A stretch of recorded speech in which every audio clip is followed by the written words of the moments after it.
ಕರ್ತನ ಪರಿಶುದ್ಧ ನಾಮಕ್ಕೆ ಸ್ತೋತ್ರ ಉಂಟಾಗಲಿ. ದೇವರ ಮಕ್ಕಳು ಈ ಒಂದು ಮುಂಜಾನೆ ವೇಳೆಯಲ್ಲಿ ವಾಕ್ಯ ನೋಡ್ತಂತ ಪ್ರತಿಯೊಬ್ಬರು ದೇವರು ನಿಮ್ಮೆಲ್ಲರನ್ನು ಆಶೀರ್ವದಿಸಲಿ. ಈ ಸಮಯ ನಾವು ಮುಂಜಾನೆ ವೇಳೆಯಲ್ಲಿ ದೇವರ ಸನ್ನಿಧಿಯಲ್ಲಿ ಪ್ರಾರ್ಥಿಸೋಣ. ಮಹಾಪರಿಶುದ್ಧನು ಸರ್ವಶಕ್ತನೂ ಆಗಿರುವಂಥ ನಮ್ಮ ಪರಲೋಕದ ತಂದೆಯಾದ ದೇವರೇ, ಅಪ್ಪ ಈ ಒಂದು ಒಳ್ಳೆಯ ಸಮಯಕ್ಕೆ ಸ್ತೋತ್ರ ಸ್ವಾಮಿ. ಅಪ್ಪ ಈ ಮುಂಜಾನೆ ವೇಳೆಯ ಸ್ವಾಮಿ ಅಪ್ಪ ನೀವು ಸನ್ನಿಧಿಯಲ್ಲಿ ಬಂದು ಪ್ರಾರ್ಥಿಸಲು ಅಪ್ಪ ಕೊಟ್ಟಂಥ ಈ ಕೃಪೆಯಾಗಿ ಸ್ತೋತ್ರ ಕರ್ತಾರೆ. ಈ ವೇಳೆ ಸ್ವಾಮಿ ಒಬ್ಬೊಬ್ಬರನ್ನು ಅಪ್ಪ ನೀನು ಬಲಪಡಿಸುವತನಾಗಿದ್ದೆ ರಾಜ, ಒಬ್ಬೊಬ್ಬರನ್ನು ಸಂತೈಸುವತ ನೀನಾಗಿದ್ದೆ ರಾಜ. ಅಪ್ಪ ನಮ್ಮ ಹೃದಯಗಳ ಪರಿಸ್ಥಿತಿಗಳನ್ನು ತಿಳಿದಿರುವ ದೇವರು ನೀನಾಗಿದ್ದೆ ರಾಜ. ಮನುಷ್ಯರು ಮುಖ ನೋಡ್ಬೋದು, ಆ ತಂದೆಯ ದೇವರ ಅಂತರಾಳದ ಹೃದಯವನ್ನು ತಿಳಿದಿರುವ ದೇವರು ನೀನಾಗಿದ್ದೆ ಕರ್ತನೆ.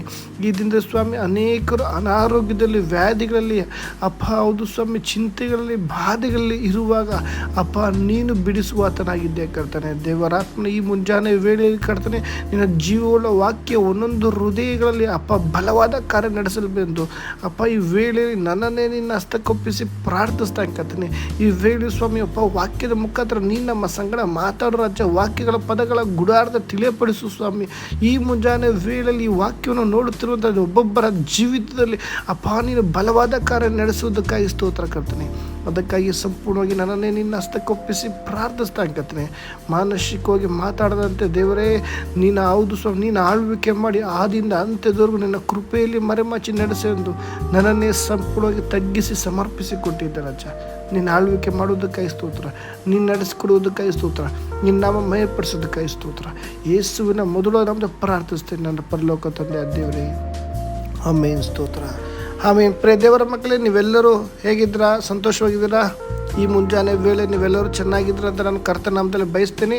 ಹೌದು, ಈ ಒಂದು ದಿನದಲ್ಲಿ ವಾಕ್ಯನ ಧ್ಯಾನಿಸೋಣ. ಮತ್ತಾಯನ ಬರೆದ ಸುವಾರ್ತೆ 8ನೇ ಅಧ್ಯಾಯ 7ನೇ ವಾಕ್ಯ.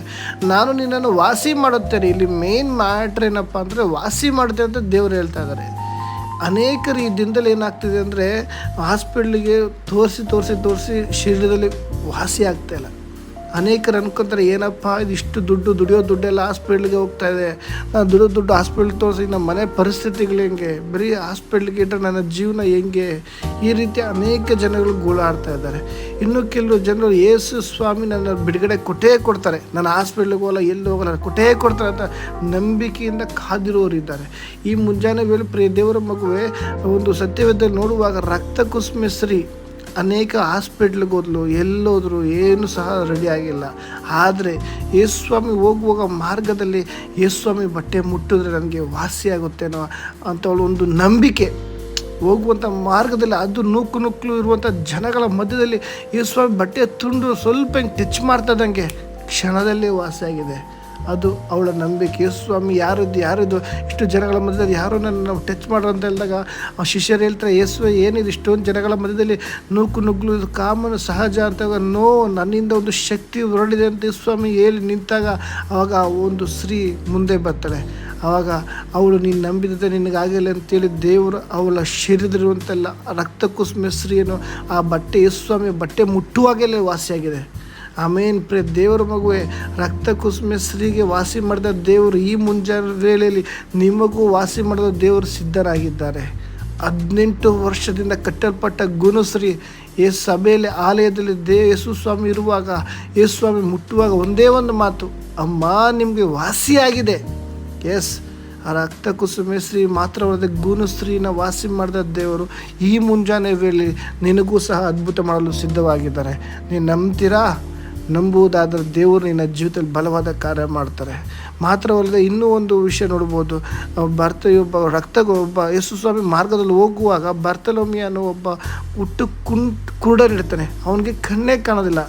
ಆದರೆ ಮಾರ್ಗದಲ್ಲಿ ಹೋಗುವಾಗ ಸ್ನೇಹಿತನ ಕೇಳ್ತಾನೆ, ಯಾರು ಹೋಗ್ತಾ ಇರೋದು ಇಷ್ಟು ಸೌಂಡು, ಇಷ್ಟು ಸದ್ದ, ಒಂದು ಗಲಿಬಿಲಿ ಅಂತ ಸೌಂಡ್ ಆಗ್ತಿರಲಿಲ್ಲ, ಇಷ್ಟು ಸದ್ದ ಹೆಂಗೆ ಯಾರು ಹೋಗ್ತಾ ಇದ್ದಾರೆ ಅಂತ ಕೇಳುವಾಗ ಸ್ನೇಹಿತನು ಹೇಳ್ತಾನೆ, ಈ ನಜರೇತಿನ ಯೇಸುಸ್ವಾಮಿ ಹೋಗ್ತಾ ಇದ್ದಾರೆ ಅಂತ ಮಾರ್ಗದಲ್ಲಿ ಹೇಳುವಾಗ ಅವನು ಇಟ್ಕೊಂಡಿರೋಂಥ ಕೋಲನ್ನು ಎಲ್ಲನೂ ಬಿಸಾಕಿ, ದಾವೀದ ಕುಮಾರನೇ ಯೇಸುಸ್ವಾಮಿ ನನ್ನ ಕರುಣಿಸು ಅಂತ ಜೋರು ಕೂಗ್ತಾನೆ.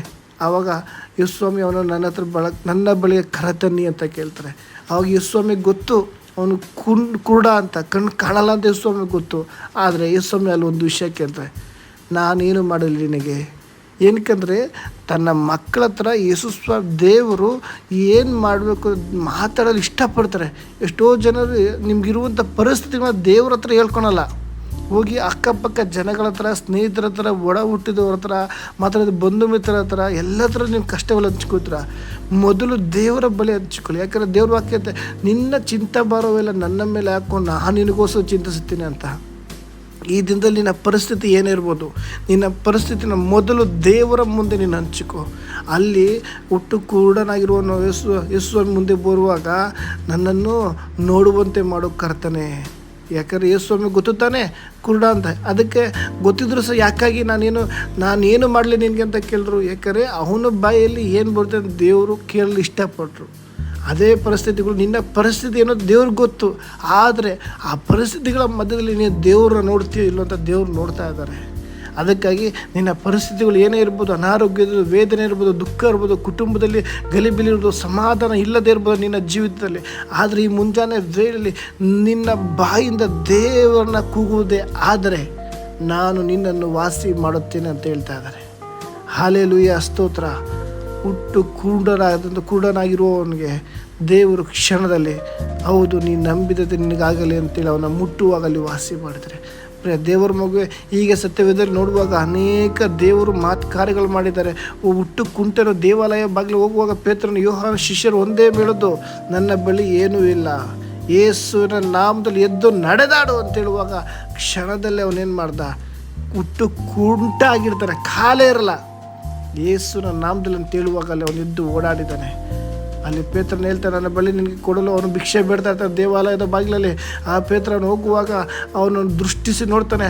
ಆಗ ಕುಂಟ ಅನ್ಕೋತಾನೆ, ಇವತ್ತು ನನಗೆ ಒಳ್ಳೆಯ ಒಂದು ಭಿಕ್ಷೆ ಸಿಗುತ್ತೆ, ಒಳ್ಳೆ ದುಡ್ಡು ಸಿಗುತ್ತೆ, ಹೋಗಿ ನಾನು ಚೆನ್ನಾಗಿ ಹೊಟ್ಟೆ ತುಂಬ ಆಹಾರ ತಿನ್ಬೋದು. ಅವನು ಆಲೋಚನೆ ನಾನಾ ರೀತಿ ಇರುತ್ತೆ. ಆದರೆ ಅವನ ದಾಹದಿಂದ ಅವನು ಬಿಡುಗಡೆ ಎದುರು ನೋಡಲಿಲ್ಲ, ಭಿಕ್ಷೆ ನೋಡ್ತಿದ್ದ. ಆದರೆ ಪೇತ್ರನ ಯೋಹಾನನ ಅಲೆಗೆ ಹೋಗುವಾಗ ದೇವಾಲಯಕ್ಕೆ ಹೋಗೋಕ್ಷ ಅಲ್ಲಿ ನಿಂತ್ಕೊಂಡು ಪೇತ್ರನ ದೃಷ್ಟಿಸಿ ನೋಡ್ತಾನೆ. ಆವಾಗ ಅವನು ಭಿಕ್ಷೆ ಭಿಕ್ಷೆ ಕೊಡಿ ಅಂತ ಕೇಳ್ತಾನೆ. ಆದರೆ ಆ ಭಿಕ್ಷೆಗೂ ನೋಡುವಾಗ ಒಂದೇ ಒಂದು ಮಾತು ಹೇಳೋದು ಪೇತ್ರನು, ನನ್ನ ಹತ್ರ ನಿನಗೆ ಕೊಡಲು ಚಿನ್ನ ಬೆಳ್ಳಿ ಏನೂ ಇಲ್ಲ, ಆದರೆ ನಜರೇತಿನ ಯೇಸುವಿನ ನಾಮದಲ್ಲಿ ನಾನು ಹೇಳ್ತೀನಿ, ಎದ್ದು ನಡೆದಾಡು ಅನ್ನುವಾಗ ಕ್ಷಣದಲ್ಲಿ ಅಲ್ಲಿ ಅದ್ಭುತ ನಡೆದಿದೆ. ಅವಾಗ ಏನು ಮಾಡ್ದ, ಎದ್ದು ನಡೆದಾಡಿ ಅವನು ಸಹ ಅವ್ರ ಜೊತೆ ಆಲಯಕ್ಕೆ ಹೋದ. ಈ ದಿನದಲ್ಲಿ ಪ್ರಿಯ ದೇವರ ಮಗುವೆ, ನಿನ್ನ ಪರಿಸ್ಥಿತಿ ಏನೇ ಇರ್ಬೋದು, ದೇವರು ನಿನ್ನನ್ನು ಮುಟ್ಟಲು ಸಿದ್ಧವಾಗಿದ್ದಾರೆ. ಈ ಮುಂಜಾನೆ ವೇಳೆಯಲ್ಲಿ ನಿನ್ನ ಹೃದಯವನ್ನು ದೇವರು ಒಪ್ಪಿಸಿಕೊಡು. ನಿನ್ನ ಪರಿಸ್ಥಿತಿಗಳು, ದುಃಖಗಳು, ವೇದನೆಗಳು, ಅನಾರೋಗ್ಯ ಇರುವಾಗ ಜನಗಳ ಮಧ್ಯೆ ಹೋಗಬೇಡ, ಮನುಷ್ಯರ ಮುಂದೆ ಹೋಗಬೇಡ. ಮನುಷ್ಯರು ಇವತ್ತು ನಿನ್ನನ್ನು ಸಂತೈಸ್ಬೋದು. ಸಮಯ ಬರುವಾಗ ನಿನಗೆ ಹಿಂದೆ ತಿರುಗಿ ಮಾತಾಡ್ತಾರೆ, ಸಮಯ ಬರುವಾಗ ಚುಚ್ಚಿ ಮಾತಾಡ್ತಾರೆ, ಸಮಯ ಬರುವಾಗ ನಿನ್ನ ಹೃದಯ ವೇದನೆ ಒಡೆದೋಗೋ ಥರ ಮಾತಾಡ್ತಾರೆ. ಆದರೆ ನನ್ನ ದೇವರು ನಿನ್ನನ್ನು ಸದಾಕಾಲ ಪ್ರೀತಿಸುವ ದೇವರಾಗಿದ್ದಾನೆ.